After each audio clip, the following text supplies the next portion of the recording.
Hello everyone, and welcome to another episode of the Business Growth Show, where we talk about all components of business and how to utilize them for exponential growth. My name is Athin Cassiotis. I'm a serial entrepreneur, international speaker, results strategist, business coach, mentor, and consultant. After over 14 years of being in business and running multiple companies, I felt called to start this show. I see many people struggling to start or grow a business, which is why I want to help entrepreneurs achieve success in business quicker, more effectively, and sustainably. Today, I have an awesome guest. He is an entrepreneur, internationally published author, weight loss coach, business and life strategist, and a speaker. Your success is his number one priority. He provides you with the strategies and tools to make you fitter, stronger, and healthier, which provides you with the energy to succeed in business and life. Welcome, Robb Evans, and thank you for being on my show. Hi, Athin. Thank you. So grateful to be here. Thanks for the invite to the show. Looking forward to it. Yeah, awesome, mate. So am I. We're going to get some great value for everyone today, and it's going to be awesome. So you're a very successful entrepreneur. For those people who don't know who you are, please introduce yourself by telling us a bit more about you and your journey. Sure thing. Well, I guess my journey's everybody's got their own journey. Mine's a little bit unique, I suppose, in the space that I now work. But I first started my career off as a chartered accountant.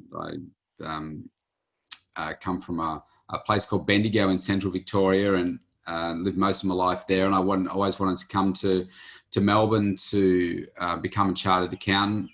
Wasn't really sure what I wanted to do once I became that, but that was my big career. No one in my family had ever been to uni before. So I wanted to achieve that. I wanted to become a chartered accountant and thought, okay, once I get qualified, I thought I'd move out into industry, something like that. And originally my plan was to return back to my hometown and I don't know, either open up a firm there, work for a firm, do something like that. But from the age of about 20, I started working out at a gym, and I wanted to improve the physical me, my self-image and everything, and the self-confidence. And I'd always loved that side of what I did. And as I progressed, I went from chartered accountant. I had some senior management roles in corporations, and I remember it's probably about every 3 to 4 years, I just found that I needed a change. I needed to go to that next level. I wanted that next thing. And I couldn't quite find it. And I enjoyed the work that I did, but I didn't love it. And I felt quite envious of those people that I was reading about and listening to that were, well, actually, I won't say listening to, because the podcast didn't exist when I first started doing this. But I've been really envious of those people that said, I really love what I do. And I'm like, where's the book that shows you how you get that, And I remember one day I was sitting in my home studio and I was having one of those moments where it was about 4 years and I thought, geez, what am I going to do? What am I going to do? I remember looking up at my light and I thought, why don't I do this? And from that point on, I thought I didn't want to go back to uni again. I'd already done like 6 years of study and I thought, well, what's my fastest path to getting to be able to do that? So I got the necessary qualifications and started in. I left my full-time senior corporate position, which ironically was the best job that I've ever had, and I left that on I think it was the 28th of September 2009 to open up my business, and I knew it was going to be tough. But sometimes you don't know what tough is until you're kind of up to here in mud and you think, oh, right, this is what tough is.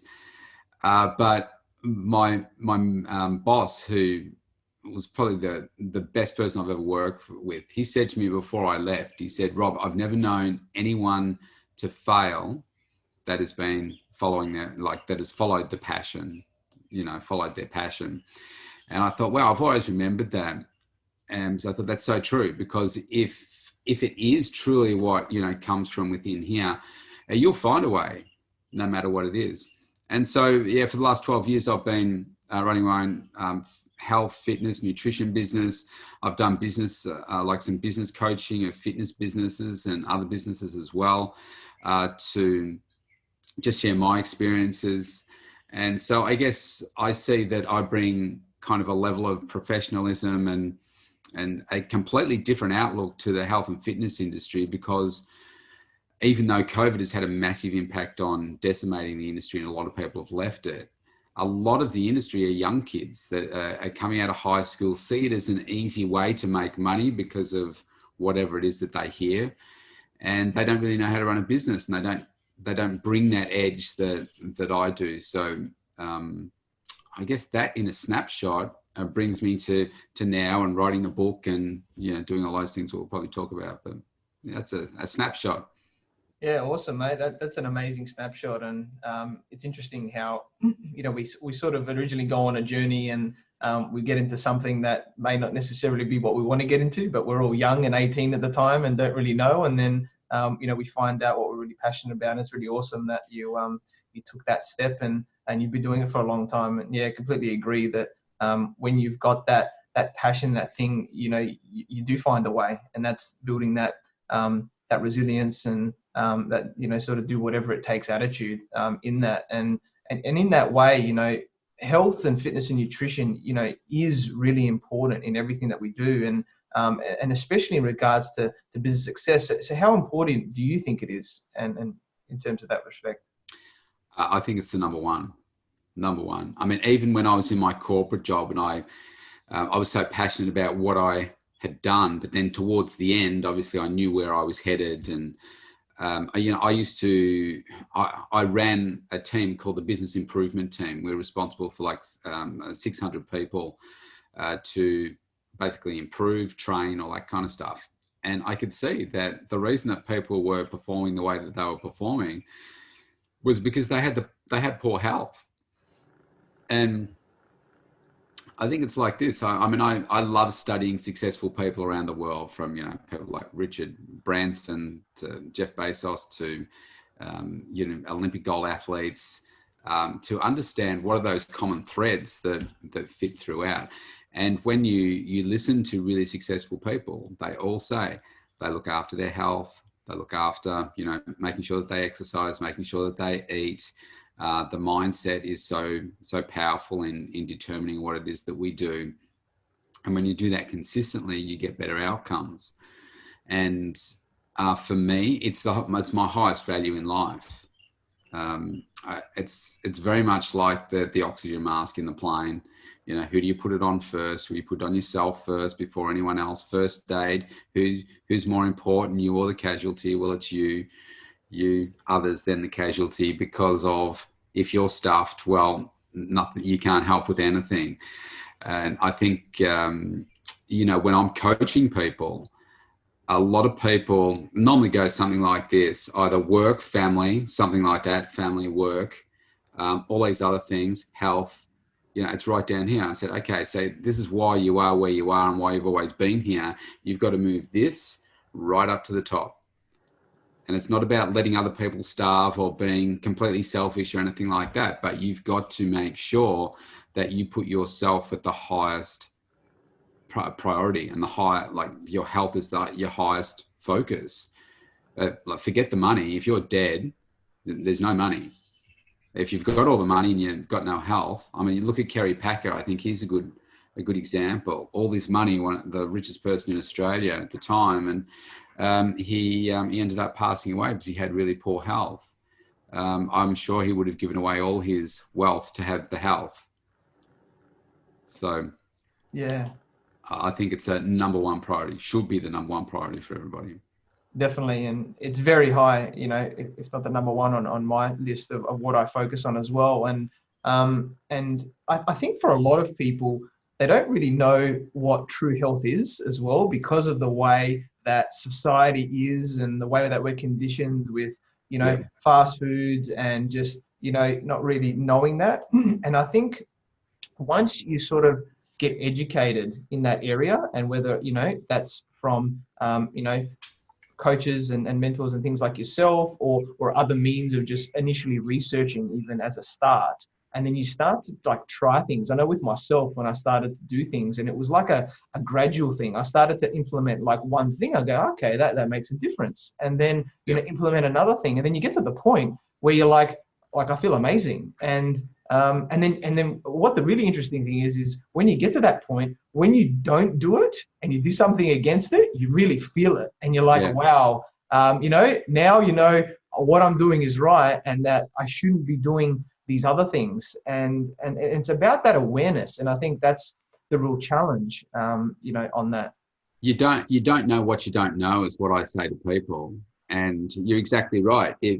If I say to you, well, you're going to feel better, you're going to feel healthier, I say you're going to feel cleaner, but people don't understand what that is. And I say, look, in a few days, within 3 days, you're probably going to feel cleaner. And I said, you probably don't know what that is now, but when I ask you again in a couple of weeks and I say, do you feel cleaner? You'll say, yeah, I do.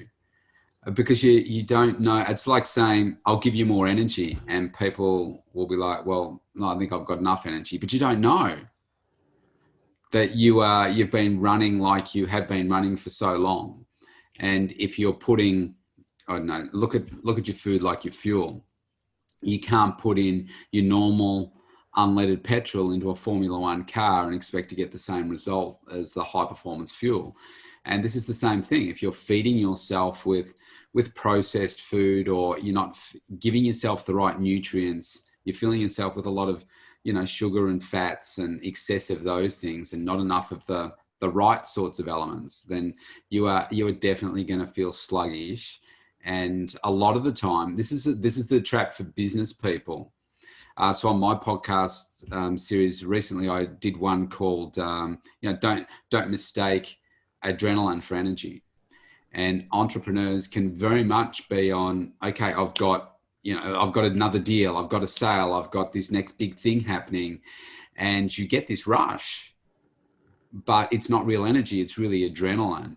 And you can be thinking, yeah, I've got plenty of energy, but actually you really don't. And a lot of business people don't look after themselves because they're like, oh no, I've got to do this next thing and this next thing and this next thing.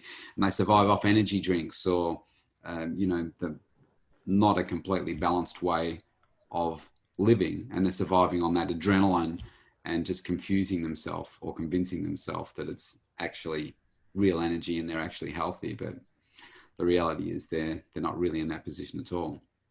Yeah, no, really awesome points there. I completely agree with that. And I think really understanding food, and I've done a lot of research on myself, and there's obviously a lot of different ways of looking at food. There's, people have, whether they're called diets or, there's a lot of, and I think over time as well, like what, the research was a long time ago said a certain thing about food. About whether or not it's, the argument or the positive and negatives between sugars and fats, as an example, and the different types of fats and things like that. And then obviously more newer research and things like that these days, it is sort of challenging, I guess, those initial ways, which is quite interesting. But I think, whichever way it is, you've got to find somebody that has a lot of this knowledge that, gives you the best ways. So in terms of your thoughts, what do you think the ideal foods are that we should be eating for maximum vitality? Well, I think it comes down to, if I was going to pick one thing, I would say most people don't eat enough plant-based food. And that's not about becoming vegan or vegetarian or anything like that, but it's about making sure that we consume the right balance of that. When I'm constructing plans for people, I base it on 6 meals a day, essentially 6 to 8, but basically 6 meals. So your traditional breakfast, lunch and dinner with the snacks in between. And then it's just a case of getting the right ingredients. So for breakfast, lunch and dinner, even though I eat slightly differently to this, the way that I start people off is making sure that you've got in a good serve of protein, like good quality protein, making sure that you've got some higher energy carbohydrates there, complex carbohydrates in there, as well as plenty of plant-based food. And the plant-based food, whether that's fruits or vegetables, should make up like 2/3 probably of the volume of what it is that you're looking at on your plate.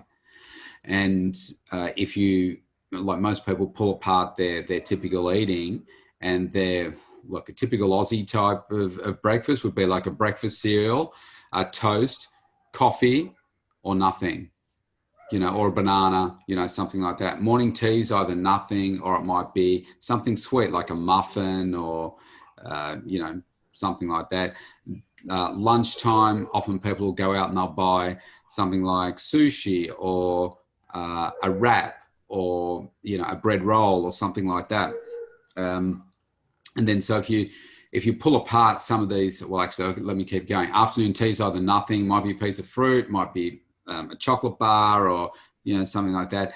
Dinner is normally the closest one that most people get to being, a bit more nutrient rich.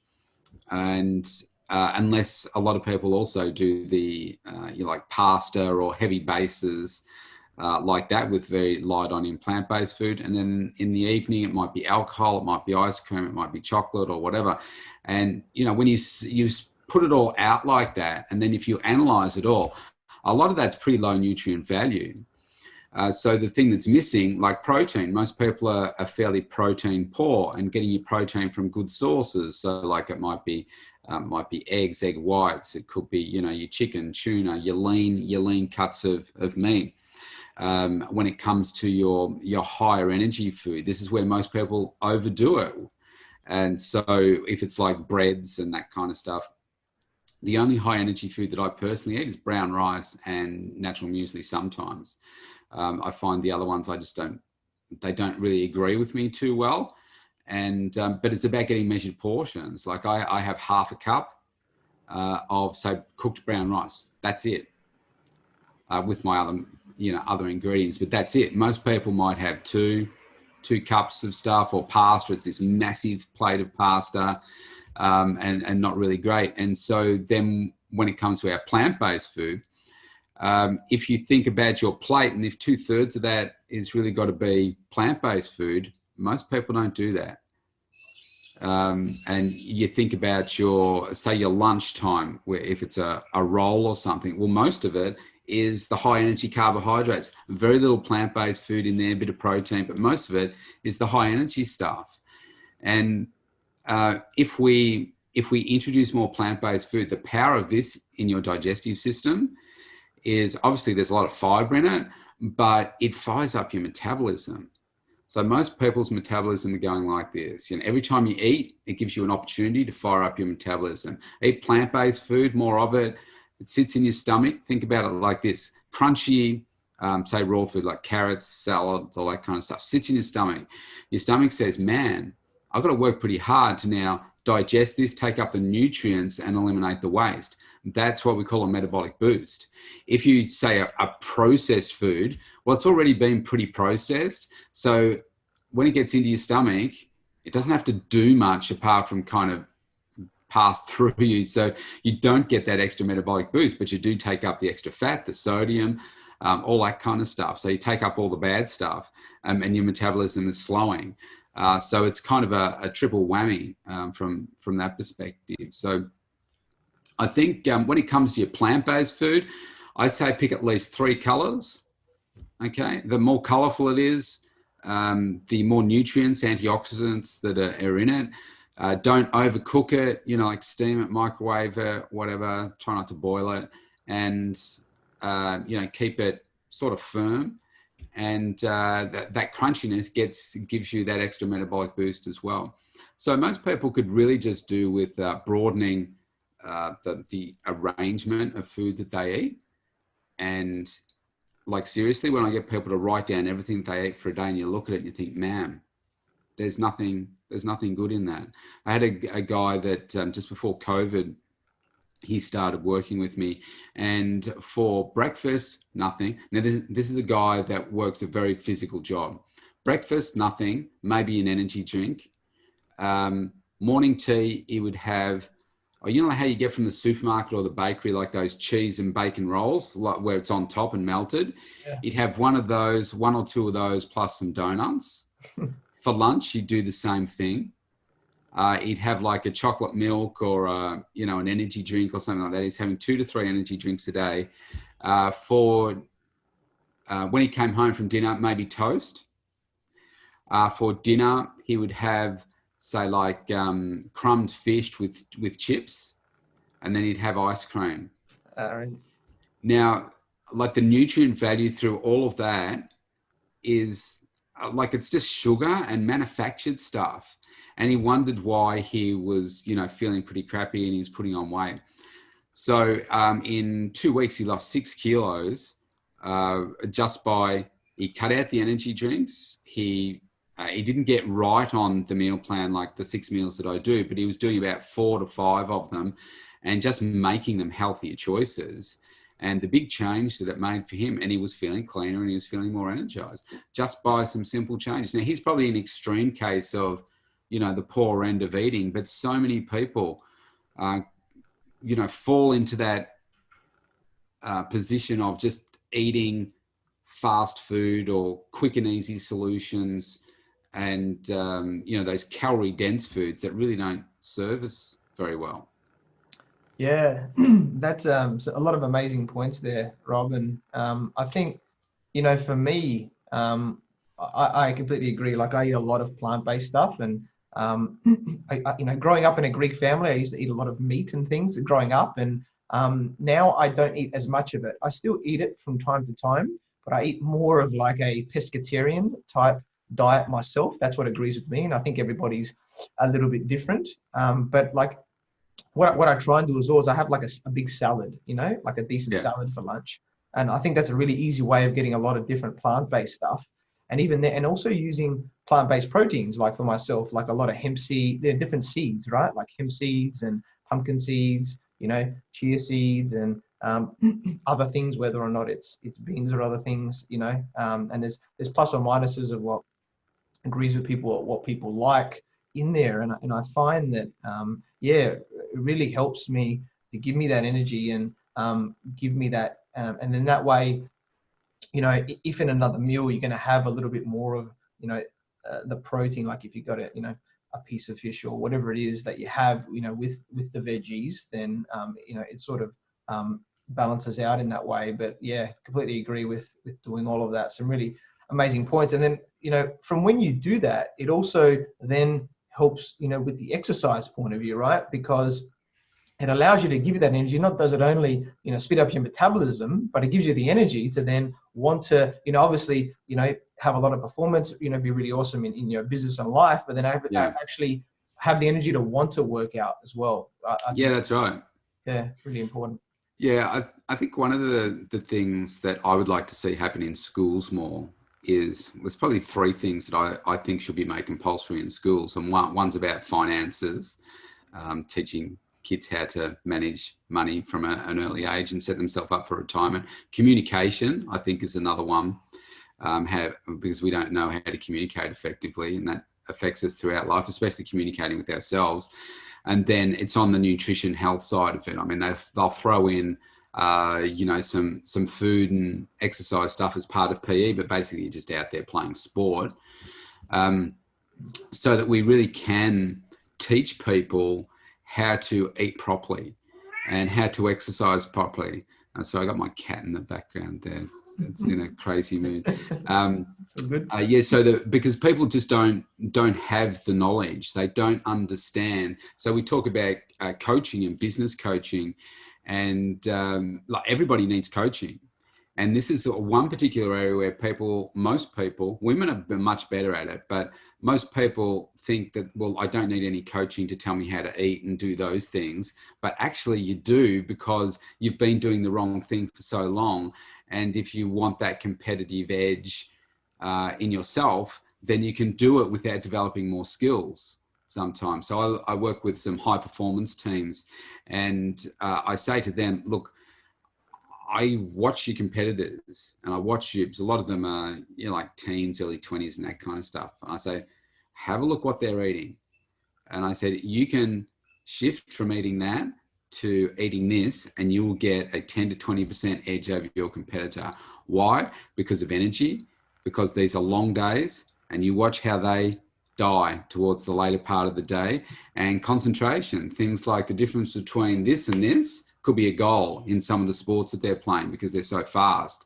And if you're a goalie and you're feeling a bit tired or whatever, you're going to miss that opportunity. So it's such a crucial thing that people need to get more knowledge about, because you don't know how much better you're going to perform as a result of it. And you mentioned about energy. If you've got more energy, you can do more things, whatever that is, whether it's business stuff, more deals, more sales, or whether it's spending more time with your family, your partner, but take it to the bedroom, you know, whatever. If you take more energy to the bedroom, you know, things are going to look better for you. Definitely. It's amazing for every different part of your life. And yeah, it's amazing points. Completely agree with a lot of that. And, you know, definitely coaching, mentoring, right? It's so important, you know, with me and myself. And there's a lot of different areas, a lot of, you know, athletes, right? They all have coaches and mentors in their lives to get them to the performance that they need to do it, you know, and a As lot well of, as sports nutritionists and dietitians and stuff as well, because they realize just how important it is. And when you look at those high performance athletes that really have to have the attention to detail to everything, they're quite anal about when they should eat, what they should eat, how often they should eat. And that's how I lead my life. yeah. It's often frustrating for people around me to see how rigid it is. But if you want a certain look, if you want a certain level of health, then it's not something that I'm prepared to compromise on.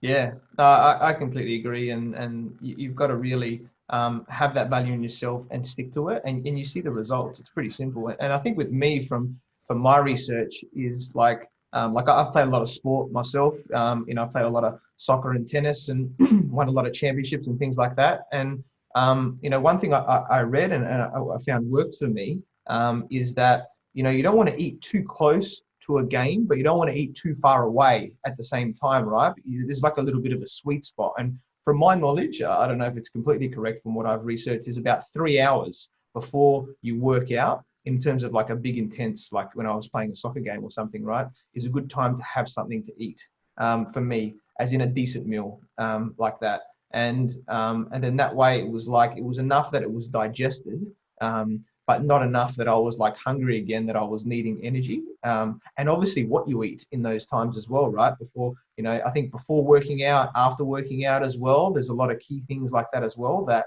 you know, help for the energy and help for recovery and things. So, and if we talk a little bit about that, what types of exercises do you think, you know, we should be doing each week? Okay. So you raised a couple of points there with the like pre-supplementation and your food and stuff. If I can just touch on that part first. Yeah. To some extent, it comes down to a personal preference, because some people can't eat too close to their performance. It depends on what the activity is too. If it's like really, really intense and requires a lot of running, for instance, then some people can get an upset stomach if they start to push into that red zone and they've got, you know, too much in their tummy. But then, you know, we've got the Tour de France on at the moment, and they have to eat like every 15 minutes. And we don't necessarily know that because of the way the camera flows through the race and everything. You'll see them eating, but you don't realize that pretty much every 15 minutes they need to be eating something, because they're working at such a high rate for like 5-6 hours a day. If they don't, when they find that they're hungry, it's too late.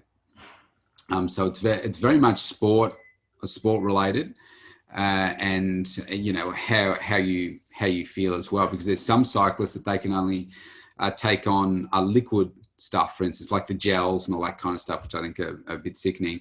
But they get quicker into the bloodstream, whereas if you consume, say, like a bar, for instance, that takes the blood flow away from your legs and into your stomach to digest it, so therefore they can suffer a little bit.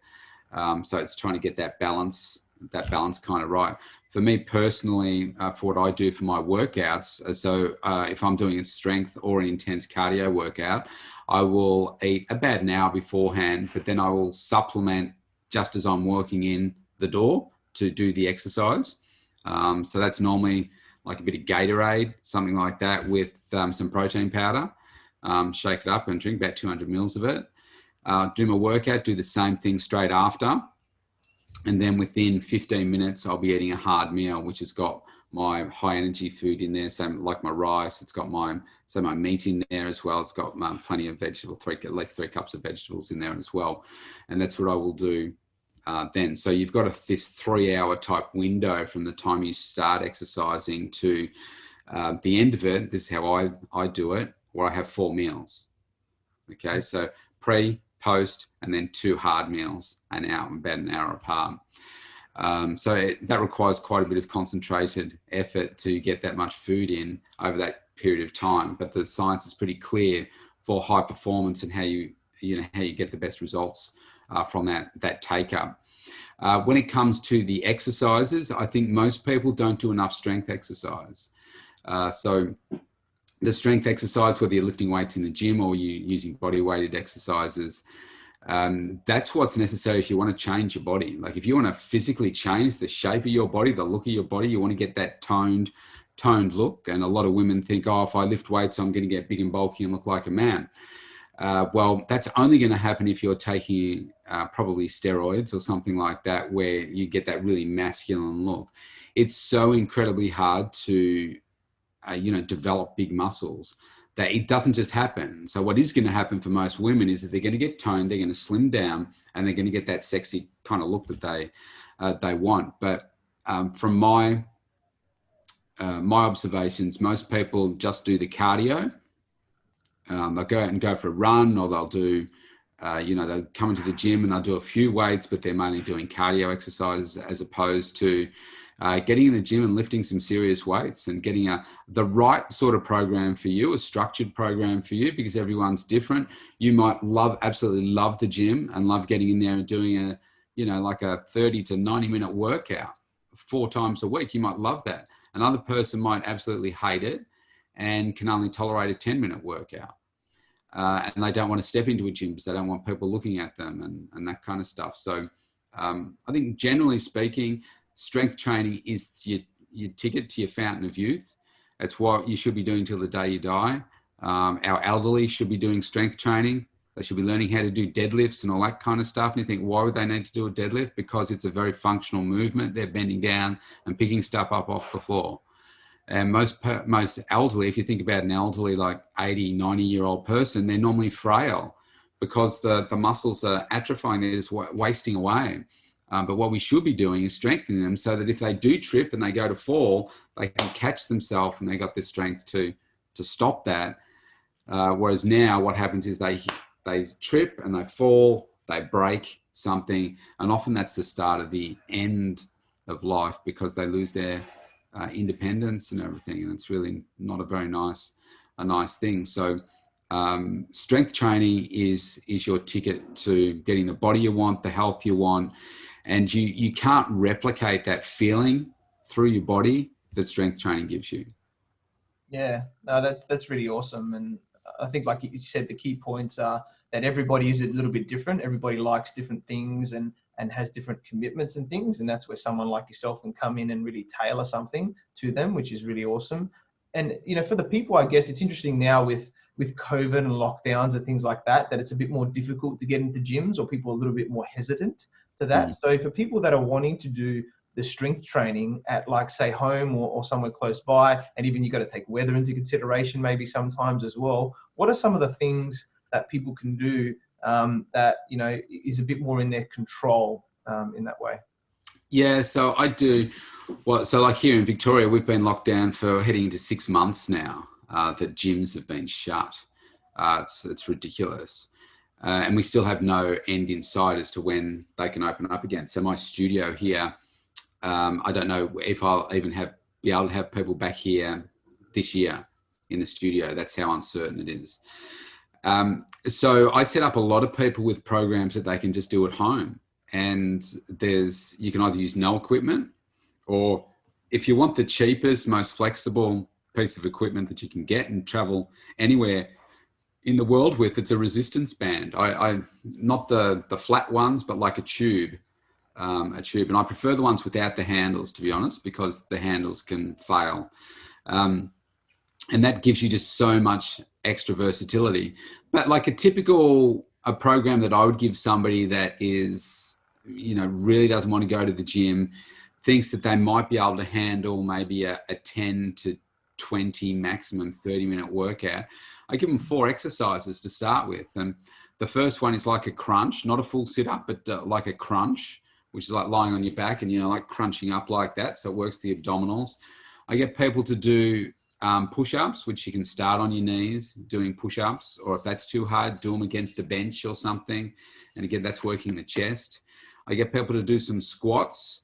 Again, if you've got something at home, hold a drink bottle or hold a bag of rice. Or if most people have got something that they can hold, even a few dumbbells or whatever, just getting some nice deep squats is really good. So that works your butt, it works your quads as well. And then the last one I like to get people to do, especially what you and I are doing right now and spending a lot of time doing, is sitting. And so during COVID, people are homeschooling, they're just not moving around as much. So doing something for your lower back is really good. So these are called back extensions. So you basically lie flat face down, and then you turn your legs up and arch your back as well, and you feel it through your lower back. Hold that for 3 seconds, come back down. So those 4 exercises, really simple. You can go from one to the next, to the next, to the next, as quickly as you can, because they're working different muscles. So you're not working the same muscle twice. Do 15 reps of each one. Aim to do it through 3 times. And that's a really straightforward program. Now, I've had people use programs like that, maybe a couple of other exercises with a bands for your arms and stuff, and they've lost over 50 kilos just following the meal plan and doing that at home. They didn't come to see me in the gym. It was just all home-based. The key is you've got to be consistent. You've got to be consistent with it. That's why I say to people, okay, do that through once. That might take you 5-10 minutes. If you're done for the day, if you think that's it, well, fine. That's better than doing nothing. But by the time you get to the end, most likely you'll feel like, actually, I'm feeling better now. And you'll do it through 2 times, maybe do it through 3 times, and then bang, you're done. That might take you 15-20 minutes max. You can do it anywhere, do it in a motel room, do it in a jail cell. You can do it anywhere, and you don't need any equipment. It's just about starting off small. But the key is, as you said, you've got to come up with a workable solution, because like you may love getting into the gym and you have to be in the gym. Other people say, I could never be in the gym. I've got to be outside. I'll say, well, right now you can't really be outside. Well, you can do it in your backyard. Other people are like, well, I just want to stay in home and do it. I've got some equipment. I don't have any equipment. Whatever. Everybody's a little bit different. But the key is, sorry about the noise, the truck going past. The key is to find something that you love doing. And the other thing I would say to people is aim to get in your 10,000 steps a day. Whether there's a tracker on your phone. I wear like a Fitbit thing just to keep me accountable to getting the 10,000 steps in. Pardon me. And that's a challenge at the moment, because we're only allowed out once a day for an hour. And so to do that, the weather's got to be pretty good. We've had some pretty ordinary weather. It's nice today. But to get that 10,000 steps in can be a challenge. So I end up sometimes walking around my bed before I go to bed to get up my 10,000 steps. But I've made the commitment to myself that I will get at least 10,000 steps.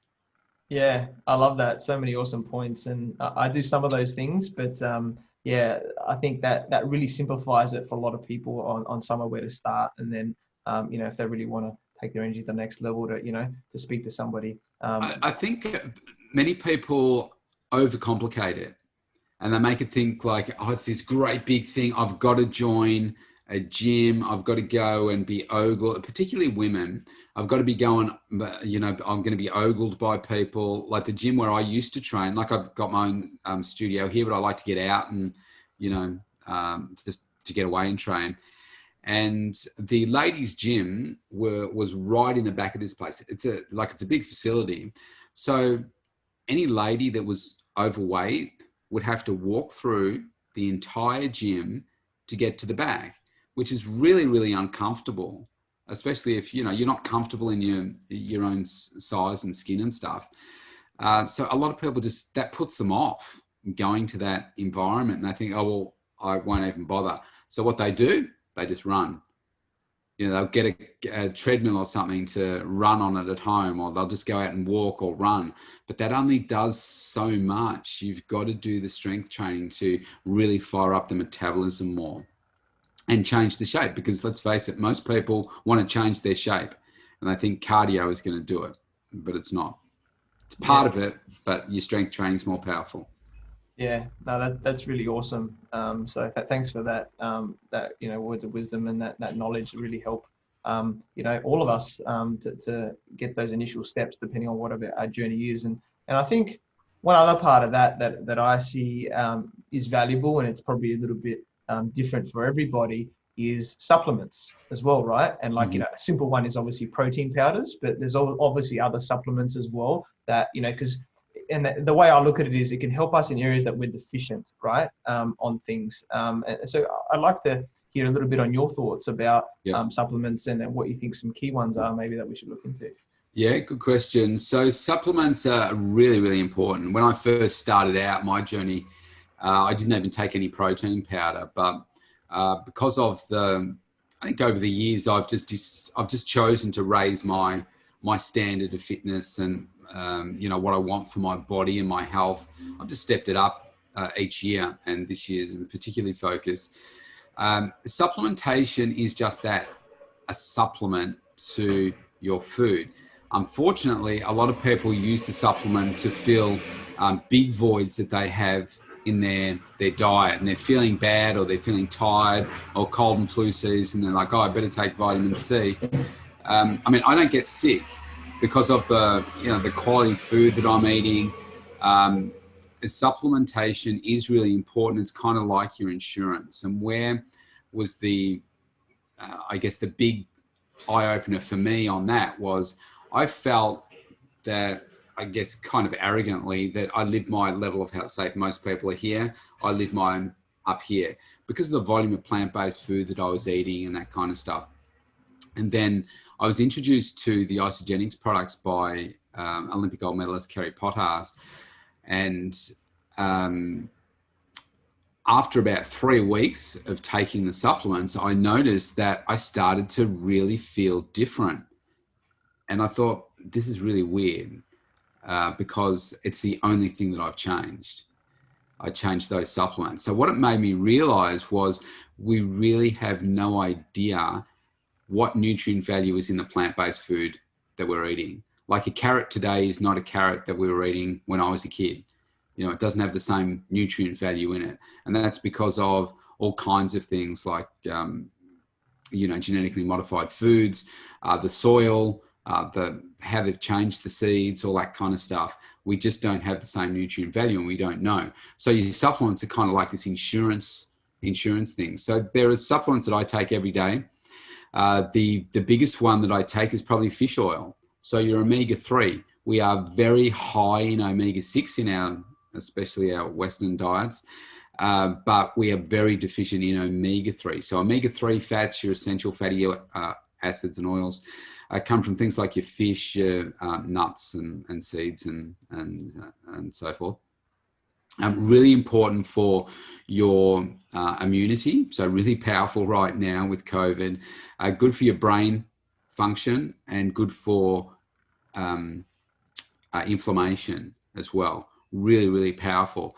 So I take, you can get them in 1,000 milligram or 1,500 milligram capsules. I find the 1,500 a little bit too big for me to swallow. They're not comfortable. I take 4 a day. I take 2 in the morning, 2 in the evening.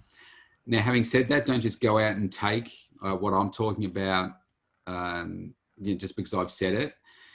You need to be checking with your GP before you change anything like this.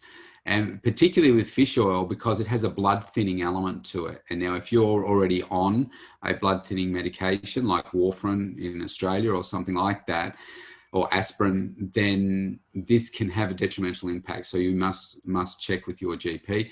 But that's a really good one that I take. I've got a thing called patellofemoral syndrome, which is a tracking issue with my left knee. And that really helps with any joint pain that you might have. Another one I take is vitamin D. I take once a day vitamin D because we're inside, so blooming much. That's an important one. And I also take a magnesium capsule as well once a day. When I train my legs on a really heavy day, then I find that within say 24 hours, 48 hours, maybe I can get cramps, especially at nighttime in bed. So I do that just to help keep that at bay. And that's it. The only other supplements I'm taking are really around my performance. So I take, again, sorry, it's garbage collection day. So I got the garbage bin going past. It's a bit loud.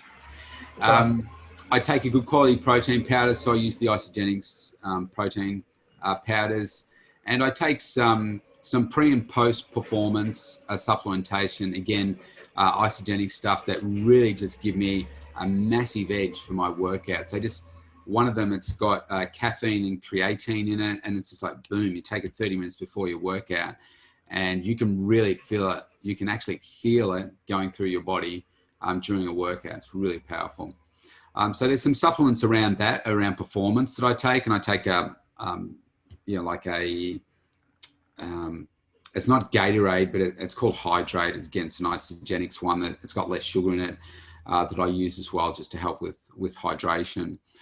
So they're the ones that I take so I do my pre and post supplementation, workout supplementation, which is the protein powder.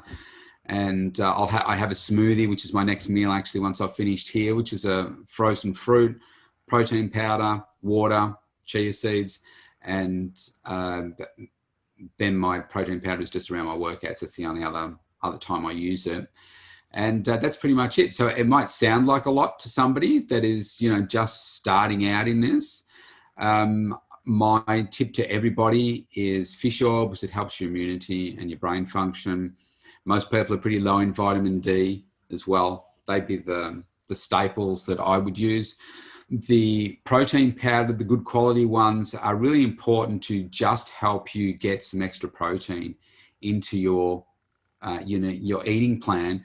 And I eat, like, if I told you how much I eat a day, you'd be quite surprised. You got to eat to get a six pack, right? So I eat, how much? Let me work it out. I eat about 1 kilo of meat a day, and I have about 23 cups of plant-based food, plus my supplements. Now, if I have to get all my protein from eating another piece of chicken or steak or fish or whatever, it's like, man, here we go again. So my next meal is with the protein shake. Tastes good, it's easy to make, it's easy to digest, and it just helps the sanity, I think, sometimes, with just having that variety. Yeah, awesome, mate. Now, some really awesome points, and I do take those 3 as well for those reasons in those elements. And I implore everybody to do their own research, speak with the GPs and implore those as well and into their regimes. And for yourself, one point I'll just say on that, we've got Chemist Warehouse here. You've got them up in Sydney there as well. You'll have similar ones overseas, but you can walk down the supplement aisle. In the Chemist Warehouse at mine locally, it takes up 2 aisles, so both sides so 4 walls, if you like, and it's full of supplements from floor to roof, literally. And it's like, well, how do you know what to take? It's a $1 trillion worldwide business. And the point is that just because you see an ad that says high protein or whatever, or you see Roger Federer, advertising something to do with Swiss, and you think, oh, well, I just better go out and get all these supplements. Most of it you're going to waste your money with. You don't need to take those things. What you could benefit from will be getting a better rounded nutrition plan and supplement yourself with some key things. That's the bottom line. Don't just go out and willy-nilly spend, money on every supplement. Yeah, definitely. Now, really awesome points to add. Thanks, Rob. And for yourself, you've also got, 2 podcasts, and, the Mental Toughness and Body Show, as well as the Robb Evans, 365. So please let everybody know a little bit more about them. So my coach said to me about 795 days ago, he said, you need to be doing a daily podcast. And he said, no one else in your industry is doing this. He said, people will do a podcast, but they're not doing it daily. So I think today is 795 or 96 or something like that. It took me about 30 days actually to get started, but I thought this gives me a really good opportunity to share, what I do each day. because yeah, you can come out and do a podcast, say once a week, and you're talking about the best version of yourself or whatever. But just like JT does his daily podcast, I thought, well, this is a really great insight for people to follow somebody that's running like I'm a single dad. I've got 2 girls. How I run a business, how I look after myself, the challenges that I face. I'm just as human as everybody else. It's just that the way that I maybe respond to things is a little bit different. And so I saw it from that perspective. I also saw it as a challenge for me to like, man, what am I going to talk about today? Like right now, sitting here talking to you, I don't know, like, so we're doing this one. I've got to record my mental toughness and body show one, my Robb Evans one. And it just challenges you to be able to come up with topics and talk articulately. And like when I was a kid, I was terrified of speaking. And the more that I've progressed, I've gotten better at knowing how to talk and how to present and how to plan and do those things. So when it comes to, talking to you like this, then I can approach it with confidence and just good fun. And it's also helped me to step outside my comfort zone to say, okay, who else am I going to speak to? So my coach spoke to me about the mental toughness and body show. He said, look, he said, you're more than fitness. So he was listening to, watching what I was doing, listening to what I'm doing. And so he said, look, the mental toughness and body show, that's a good show for you. You need to, interview people and get people to understand that you're more than just fitness, because a lot of people, a lot of trainers, they're just trainers. Like they know to train people, they tell them what to eat. But because of my background as well, there are so many conversations that I have with clients where you can see that what's actually holding them back from getting their results is it might be a relationship issue. It might be a finance type issue. So many people struggle with their finances, and my whiteboard in my studio where I've said, hang on, let's just stop for a second. Come over here. Let's draw up your weekly budget here. Let's see, where are your struggles? Let's see right here. Look, this is a struggle for you here. If you can get over this, then that's going to help you achieve this, which is going to free up your mind. So you're going to be able to focus on your health, because so many people get caught in the struggle without doing those other things. So, so that's what started the mental toughness and body show. And I think we're up to today's episode 58 of that. So that one hasn't been going as long. So it's an exciting journey, and it stretches me to reach out to other people, like you reaching out to me, to those extra connections that you can have. And you just never know where things can go. You just don't. I mean, the people that I've connected with so far, it's been amazing. Like Olympic gold medalists, we've formed friendships. We're doing business together as well. It's just exciting. It's not, like you've got your own radio show that you can do whatever you like with it. It's just great. I just really enjoy it. Yeah, awesome, mate. They are amazing shows, and I've listened especially a lot more to your more recent one, the mental toughness and body show. You do provide some awesome value, so I definitely, advise people to get on that. It's really amazing. And you also have a book, Awaken the Six Within. So you want to find out a little bit how that can help them? I do. I think we've all got at least one or two books within us. And this one was probably about 3 years in the making, maybe 10 if you go back a bit further. And so what I wanted to do, it's called Awaken the Sexy Within. I felt that there's this gap in the health and fitness industry. And like in the era that we live right now, you can jump on YouTube, jump on Google. You can find, if you just typed in free meal plan, you'll get something. But is it right for you? Is it balanced, or, is it exactly right? But you'll find it. You can type in a workout for anything and you will find a workout that you can just do. So why aren't more people successful? Because there's so much content out there. The apps, there are so many apps out there now that you can just press a button and it'll do the exercise and you can either participate with it or not. I felt that there's this real gap in the mindset part of it. And there's so many health and fitness books out there, but they don't actually I suppose, force you, if you like, to go through a process as you're going through the book.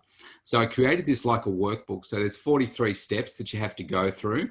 And I encourage everybody not to move on until you've completely done this step. And they're challenging. And so I'll give you the heads up. The very first step that I get people to do is you have to, and I do encourage people to do this with no one else around, but you have to stand naked in front of a full-length mirror and analyze yourself. And stand there and look and analyze yourself in every angle, and then write down your thoughts, what you feel, what you didn't like, what you liked, how you can improve your sense of sexiness and stuff. And that's really confronting for people, because we don't like if you don't like your body, you're not going to do that. You don't like doing that. But this book walks you through those things that you may not necessarily see how they connect, but I say they're like links in a chain. And you're only as strong as the weakest link. And most people that go through the book are people that have had a lifelong perhaps struggle with their weight loss or their body transformation, or getting to where it is that they want to. And that normally means that there are points here where they've never done it. So if you want something that you've never gotten before, you've got to do the things that you've never done before. And I walk the people through this in the book. And then after the book, I've got a 60-day online program, which is called the same thing, Awaken the Sexy Within online program. And that's got a daily recording for each one, walking you through every single step. And it's got a whole bunch more in there as well. But it's been an exciting journey for me. I was lucky to have it picked up by an international publisher, and it's available in US bookstores now. It's available pretty much anywhere online right now. So if people go to awakenthesexywithin.com, and you'll find a link there, but you can pretty much get it on any online bookstore. It's sold out on Amazon a couple of times, which is exciting. Yeah, awesome, mate. It sounds like an amazing book. I'll definitely have to get that soon and go through all those challenging, but I'm sure life-changing steps. So well done, mate. Sounds awesome. Thank you. And so we met through our networks and have a mutual coach, and you aim to genuinely connect with many people and see how you can help them. Your passion on health, fitness and nutrition, mindset, radiates from you, and it is a great gift to people in need of your expertise. So I'm very grateful that we connected, and I look forward to working with you in the future. Yeah, me too, Athin. I appreciate it. Had a lot of fun today. Yeah, awesome, mate. So did I. So yeah, thank you very much for your time today, Rob. I'm sure many people have greatly benefited from your valuable wisdom. So how can people find you and get in contact with you? Yeah, sure. Well, I've got my show, The Mental Toughness and Body Show, which is on the same platform as yours. So mentaltoughnessandbodyshow.com. You can go to awakenthesexywithin.com. You can go to meetrobevans.com.